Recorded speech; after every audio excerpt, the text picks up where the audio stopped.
Welcome to episode 8 of the Lunara Rebelle Horror Podcast.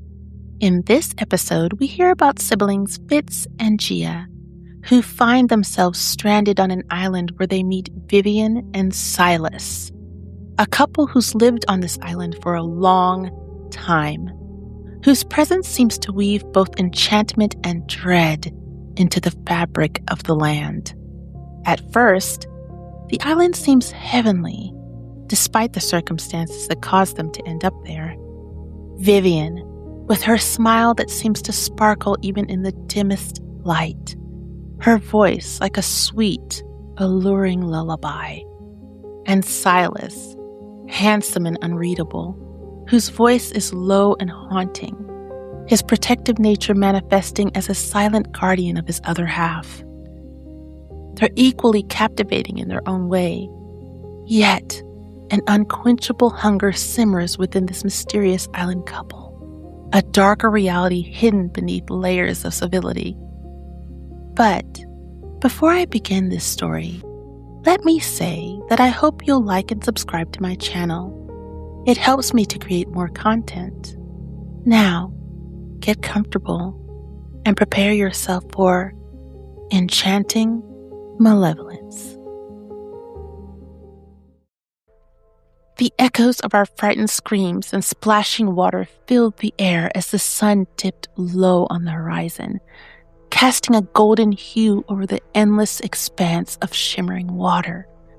It was on this evening that we found ourselves washed ashore, soaked and bewildered after our boat capsized, leaving us to struggle against the crashing waves. The adventure we were so thrilled to experience had turned into a nightmare, and now we found ourselves stranded on a deserted island, clinging to each other, filled with fear. As the night cloaked the sky, we stumbled through the thick foliage, our steps faltering as the darkness loomed. That's when we found the quaint cottage, draped in wild vines and kissed by the sweet scent of blooming flowers. It appeared almost like a dream, a lit pathway and twinkling lights flickering through the windows, and the savory aroma of an unseen feast wafted towards us, everything so inviting. Out of the shadows emerged the couple, radiation of charm almost palpable. The woman, Vivienne, wore a dress that flowed like water. Her smile was bright and infectious, flowing effortlessly as she welcomed us. Her partner, Silas, was striking in a different way. His deep-set eyes gleamed with a fierce protectiveness that made me instinctively wary. "We saw you approaching from a distance," Vivienne chirped, her tone sweet yet edged with something darker. "You must be so tired and hungry." They introduced themselves and invited us inside, almost like they were expecting us. Though uncertainty tugged at my gut, Gia's delicate hand felt like an anchor, urging me forward into this cozy embrace of the cottage. As we entered, the soft light illuminated a space filled with warmth and charm. A wooden table was laden with a scrumptious spread, undoubtedly prepared with great care. We sat down almost instinctively, compelled by a mix of fear and undeniable allure. As we ate, Vivienne's cheerful chatter washed over us. She moved around the kitchen like someone who had done the same tasks 10,000 times, talking the whole time, asking us questions and then answering them herself before we could, cheerfully like it was a game she was already winning. Silas sat across from us at the table and seemed content to watch us eat. Yet, beneath Vivienne's sweet smiles, a subtle tension crackled in the air, amplified by Silas's penetrating stare that fixated on us, as if we were prey. And neither of them ate anything, but I didn't think too much of it at the time. When their laughter echoed in the room, I felt a strange sensation in the back of my mind. When Vivienne set the fish in front of us, I leaned in close and stopped. It didn't smell rotten. It was the opposite. It smelled almost too clean. I don't know how to explain it. Like something that had never been near salt water. Like something that had never been anywhere at all. I don't know. And because I couldn't explain it, I said nothing.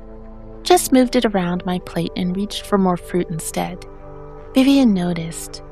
Her smile didn't change, but she noticed. She brought me more fruit and touched the back of my hand when she set it down. That night, I woke up to something strange. Silas was sitting at the foot of my bed. He was perfectly still, his hands on his knees. And he wasn't looking at me. He wasn't doing anything, just sitting in the dark. I laid there without moving and watched the shape of his back and tried to make my breathing even. And after some time, I don't really know how long, he stood and walked out without saying a word, without looking at me once. In the morning, I couldn't prove it wasn't a dream. That was worse. But I let it go. As I walked into the kitchen, I heard Gia laughing at something Vivienne had said. She was laughing before Vivienne even finished saying it. And it wasn't a nervous laugh. It was a real one, easy and open. The laugh that Gia saved for people she's known for years. I watched it happen from across the room and didn't say anything. The next day, I came downstairs before dawn and found her standing in the kitchen beside Vivienne while Vivienne worked. Not helping. Gia was just standing close, watching her hands move. When I said her name, she turned slowly, like she'd been very far away, and she smiled at me, but went back to watching. On the third day, she used a word I never heard her use, a small word, a particular way of dismissing something, maybe a turn of phrase. It was Vivienne's. I'd heard Vivienne say it twice since we'd been there. I stood in the doorway and looked at my sister's mouth and didn't say a word. I was good at telling myself things. Days went by, and we enjoyed exploring the island. There were beautiful discoveries, but strange things began to unravel beneath the veneer of domestic bliss. I noted how the couple moved with a predatory grace, how Vivienne's smile never left, yet her eyes had sometimes shown something that seemed like unsettling hunger. Silas's demeanor, protective yet stormy, made me feel unnerved whenever Vivienne brushed against me. There was a knot of dread curling in my stomach. The island itself was definitely alive. Yet there was also a sinister feeling underneath it all. Gia said the place felt like paradise. She giggled nervously. I could sense a shadow lingering behind her laughter. That night, I couldn't sleep, so I walked around the island. I went north toward the cliffs. The moon was up and the ground was pale, and I wasn't thinking about anything in particular. I was just walking, needing to be somewhere without Silas's eyes on me, when my foot came down wrong, and I looked down and stopped. The sand had moved, not blown, displaced, disturbed, the kind of movement that comes from underneath. I crouched and used my hand. I dug, and 4 inches down I found the first one. A rib. Clean. Human. Unmistakable. The sounds of the night were amplified now. The rustle of leaves, the distant crashes of waves, each step felt heavier with the weight of my growing dread as a chill crept into the air. I kept moving my hands. There were more. Raised slightly, darkened, like something had been feeding the ground here for a long time. I knelt there for a while among all these bones. My mind had gone, the clean way it goes when it refuses to finish a thought. I just knelt in the sand with my hand on someone's remains, just staring. Then I went back to the cottage, back to Gia. I tried to remain calm. When I got there, Gia was up, sitting at the kitchen table with a cup of something warm. Vivienne's cup, probably Vivienne's recipe. She looked up at me and her face was open and easy, and I said to her as calmly as I could, "We have to go right now, Gia." "Go where?" she asked. Not confused, not alarmed, just go where? The way you respond to someone who's suggesting something that doesn't make sense. I sat down next to her and told her what I'd found. She listened with her hands around the cup, and when I was done, she looked at me with the specific patience you use on someone who isn't thinking clearly. And she said they were probably animal bones. Old ones. It's an island, after all. And anyway, why would we leave? Where would we go? They'd helped us. Wasn't I being... The door opened. Silas came in. He'd been outside. I don't know for how long. His expression was settled, unhurried. The look of someone whose plan is still on schedule. He looked at me and said nothing, and I understood, as I watched him standing there, that this was a man who had never once been in a situation he didn't already know the end of. "There's nowhere to go," he said. Then he left. That was all. Vivienne immediately came into the room and went to Gia, pulling a blanket around her shoulders. And Gia pulled it tighter. This was weird to me because I know my sister. She has always run warm. Since she was a kid, she kicked off blankets, complained about heat, opened windows in November. And I felt something, some sort of disconnect. And despair washed over me. I had to get out of there. I just had to get out and think. So I stood outside, and no one followed me. No one had to. They knew it, and I knew it.